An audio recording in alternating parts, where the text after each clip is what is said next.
Hey, and welcome. We're back. We're here for the Netflix series Blood and Water. It's season 2, y'all. Finally, episode 1 is titled New Kid Syndrome. So they gave us a quick recap of everything that happened in season 1 that ended with Pulang telling Fix that she believes she's her sister. So this episode opens with Fix. She's in the pool. She goes underwater, and when she comes up, Pulang is trying to choke her. She wakes up from the nightmare and her mom is outside the door. She asks if she's okay. And I could have swore I saw somebody standing in the room in the dark and it looked like Pulang. But Pulang is at home. She's on the phone with Zama. She's telling Zama she can't sleep. And she's like, it's been 3 weeks and she still hasn't said anything to me about it. So Zama's like, you know, you have to understand, it's a lot for me to digest. So imagine what Fix is going through. So a few weeks ago, Pulang said she was ready, let it all go. And someone, or she said she was kind of ready to let it all go. And then someone broke into her house and stole her laptop. And she's talking to Zama, and she kind of sounded like she was worried about her dad. And Zama tells her, basically don't believe a word of it. Like, you don't believe that stuff they're saying about Julius. So she says it's been 17 years of her family living with this trauma, and now it could finally be all over. Now, while we see Zama talking to Pulang on the phone, there's 2 guys in the background, Chris and Mark. So Pulang says, no matter what, or how she feels about Fix and her father, it doesn't change the fact that she's her mother's daughter too. So we see Fix, she's getting a nasty message from somebody called Side Chick Chronicles, and it looks like she deleted all her social media accounts.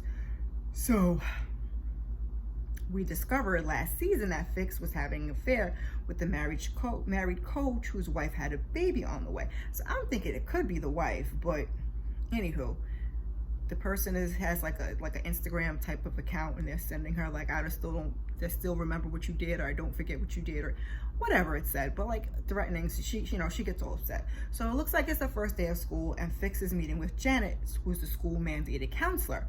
Zama wakes up between Chris and Mark. She's got to go to school because she goes to a different school.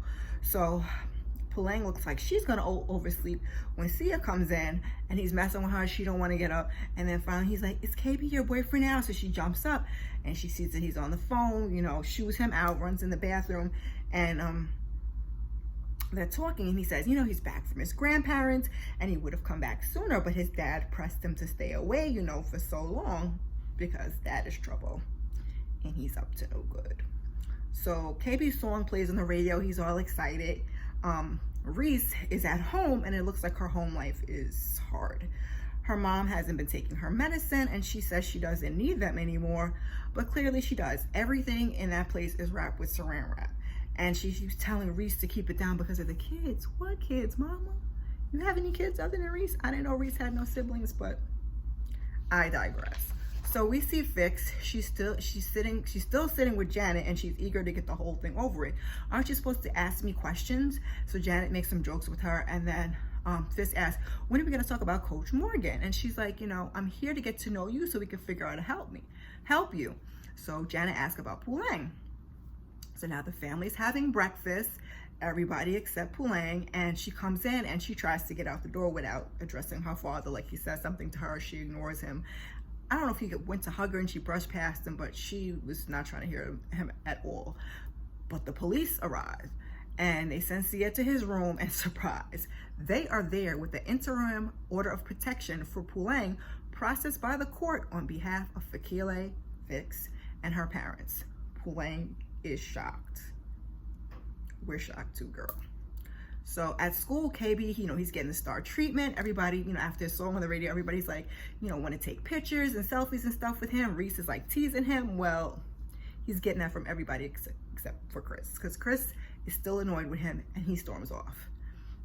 At a meeting for the school magazine, Wendy's happy. She's back in charge. Only she's not. The group says, pump your brakes. We needed guidance while you were gone, so we assigned the new chief editor. Wendy's like, what? Who? She's looking around the room, she's giving the look of death, and then finally, it's Wade. Go ahead, Wade, I ain't mad. So the principal's in her office with Pulang and her parents, and she asks if there's any truth to the allegations. And Tandy, her mom, is like, don't be absurd. And principal says, I got to uphold the law. But Tandy's like, how when they go to the same school? Good question, Mom. I'm with Tandy. Like, are you trying to throw my child out of the school? Because how are they supposed to, So Pulang says, her and Fix had their issues, but she's making this up. Like, it's not true. We don't even know what exactly was spelled out in the order of protection. I don't know if we ever find, well, let's just keep going. So Fix returns to school, which confused me because I thought she was already at the school with Janet, but I digress. So someone on a bike nearly hits her. So we see Sam. He's the new guy. He's inside getting his ID. Wendy walks past Wade and she's giving him the stink eye. She introduces herself to Sam because she's his student guide. Pulang walks past and she's pissed. So Fix walks in with her parents and Pulang walks right up to her and she's like, what did you say? Why are you doing this? Fix's dad looks so annoyed. So her mom is like, stay away from her daughter. When Mama Pulang steps up and interjects, no, you tell your little princess to stay away from my daughter. So Pulang steps to Fix to, I be talking so fast sometimes. I'm stumbling over my own words.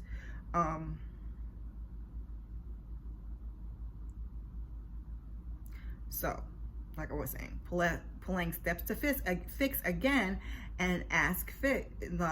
She steps to Fix again, asking her what's going on. And Fix said, you are side chick, like she's like, what did you tell them? She's like, I told them the truth, that you are Side Chick Chronicles. You gave my name to the media and you've been stalking me. And Pulang looks so confused. So Fix's dad is like, this right here is why the order of protection is needed. So the whole school is standing there watching all of this unfold. Like, everybody stop what they're doing.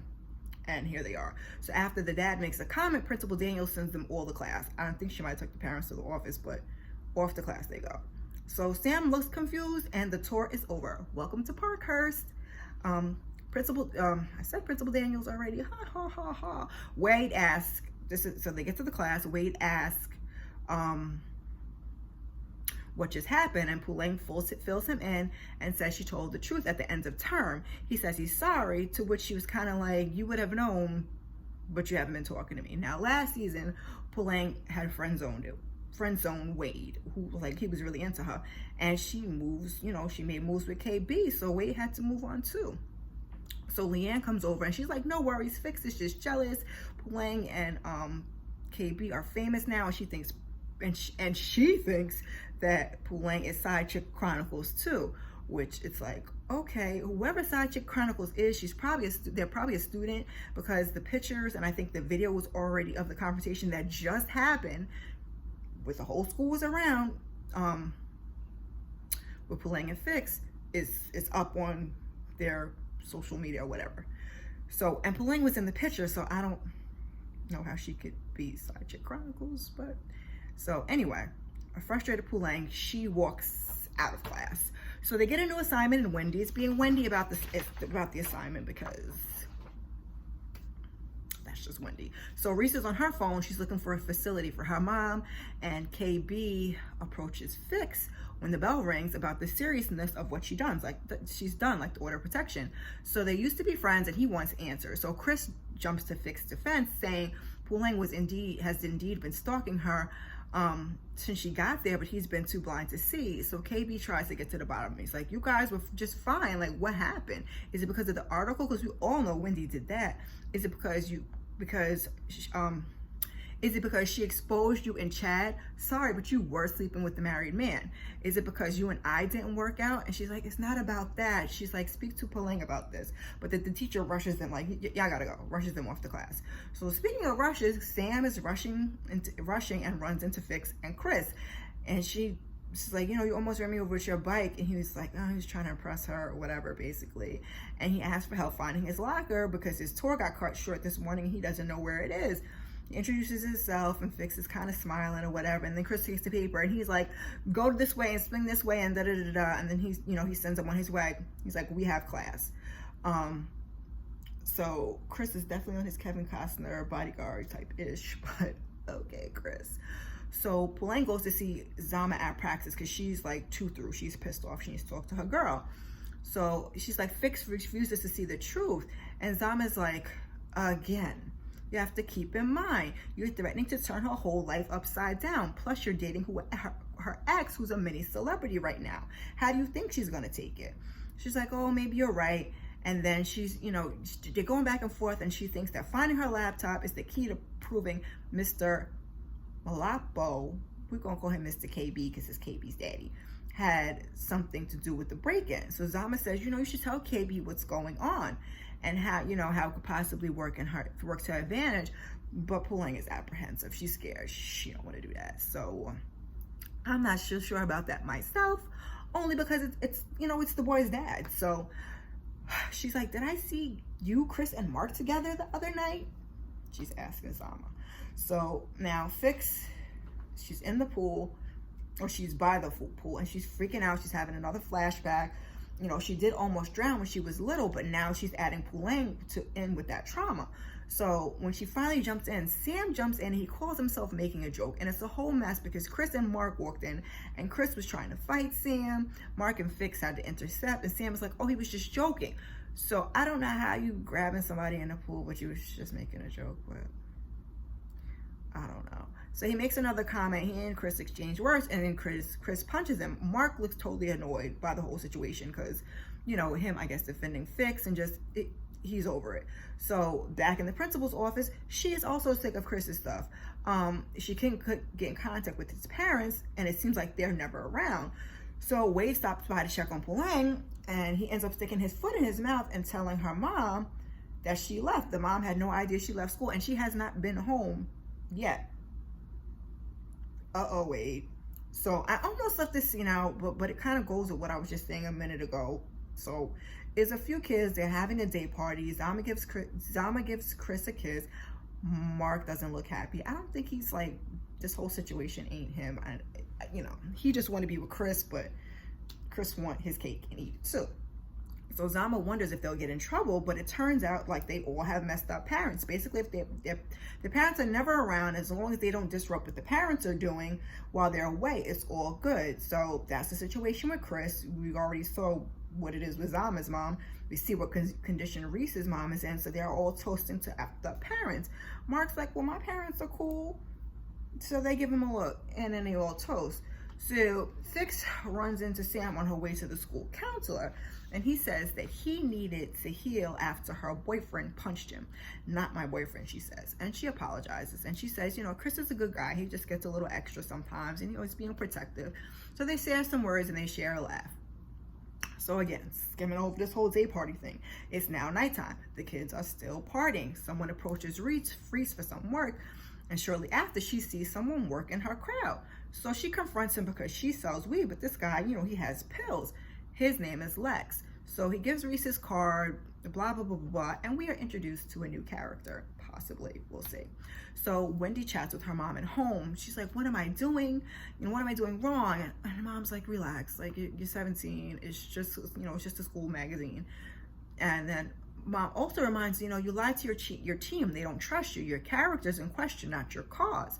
So Wendy says, you know, I made one mistake and I said I was sorry. And Mom, you know, gives her a Bible verse, and she's like, oh, Mama, with the Bible verses. And she's like, you know, you need to read more. There's a lot of wisdom there. But their conversation gets short as Mom's pulled away on business, because Mom's like the prime minister or something. So she's another one that big, beautiful house, but they had their nice, quick conversation, and she's out the door again. So Fix is at home by the pool, and her dad comes out, and he asks her how the counseling's going. He says, you know, Janet's one of the best, and they made sure to get her. And Fix apologizes for what she put the family through. And he starts talking about the time that Fix almost drowned, which he's been having nightmares about lately. And he says, you know, you hit your head.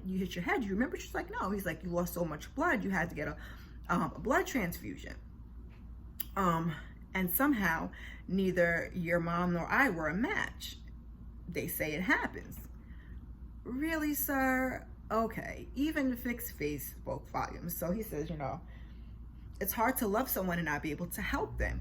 And as I said, I think Fix is starting to see the wheels are starting to turn. She's starting to suspect. She's like, both of you weren't a match. So we don't see anything else from that. KB's at his house. He's talking to Palang, and he wants to know what's up with Fix. And he feels like she's been hiding something. He's like, spill it, you know, because she's still, he's like, spill it. He's like, all right, go, get out. So she shouts out, I think my dad, you know, sold my sister Pume or was involved in her abduction. He's like, what are you talking about?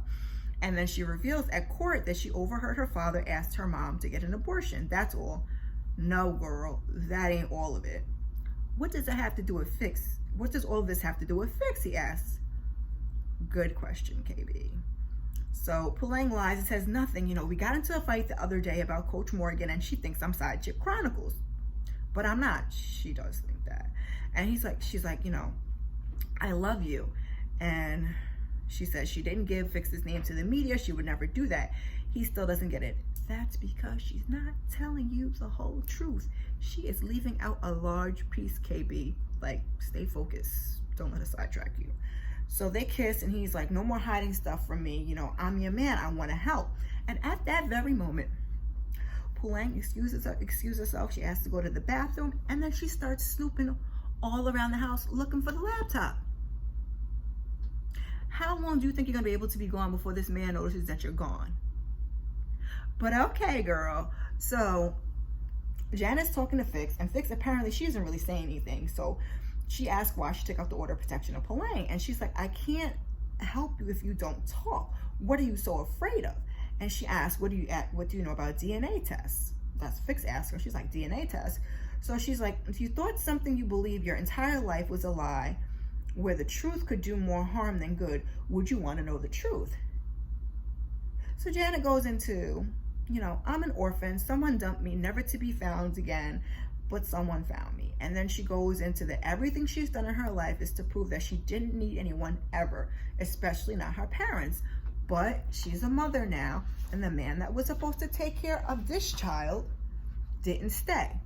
Janet is currently pregnant, and she knows that this child is going to want to know why. She says she thinks the truth is always better. So Sam arrives at home. Mom, I'm home. Is supper ready? Mom. Mom comes out. I heard you the first time. Mom is Janet. Ciao. She asked how his day was, and Mom has, I think that was Mom's office. They had a DNA test on a desk. So now Palang, like I said, she was snooping around. She done made her way out to the garage. She's in the garage door is opening. Instead of attempting to run, she hides under the car. Her phone rings. It's Fix. She ends the call because she's trying not to be found. And the episode ends with somebody pulling her from under the car. We didn't see who it was, but it's probably KB's dad. Child, it looks like this season is going to be good. I cannot wait to episode 2. I'm going to try to get these out a little quicker than I did clickbait since it dropped last week and y'all love to binge. I hope you'll come back and join me. In the meantime, check out some of my other videos. Before you go, share, like, subscribe, drop me a comment in the comment section. I appreciate you. Peace.